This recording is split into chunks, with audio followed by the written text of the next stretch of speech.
So breakfast అయితే ఈరోజు పూరి ఇంకా కుర్మా పెట్టిండు. అది తినని వాళ్ళకి బ్రెడ్ జామ్ పెట్టిండు. నేను పూరి తినేసి ఒక కప్ టీ తాగినాను. ఇంకా కాలేజ్కి వెళ్తా ఉంటే నా ఫ్రెండ్ వీడియో తీసింది.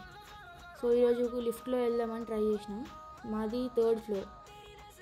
నేను పైనకి వెళ్తా ఉంటే ఆలోచిస్తున్నా, ఈరోజు అయినా కనీసం ఏమైనా చెప్తారా నేర్చుకోవడానికి అని కొంచెం క్యూరియస్ ఉండే. మేము క్లాస్లోకి వెళ్ళేసరికి అక్కడ ఊడ్చి ఆంటీ మర్యాద మంచిగా బయటికి ఉండమ్మా అని చెప్పింది. సో ఇదేమో మా వీక్లీ షెడ్యూల్.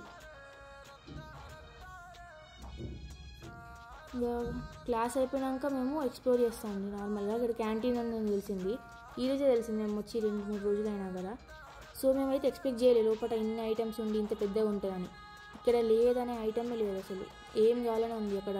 టిఫిన్ సెంటర్, ఇక్కడ పేస్ట్రీస్, బేకరీ ఐటమ్స్ అన్నీ ఉన్నాయి, కానీ మా కాడే బడ్జెట్ లేదు. ఇక బాధపడుకుంటూ బయట కూర్చొని దొమ్మలు కొట్టుకున్నాం. వాళ్ళు లోపలికి తినడానికి రమ్మన్నారు. సో ఇంక అంతే. Okay bye.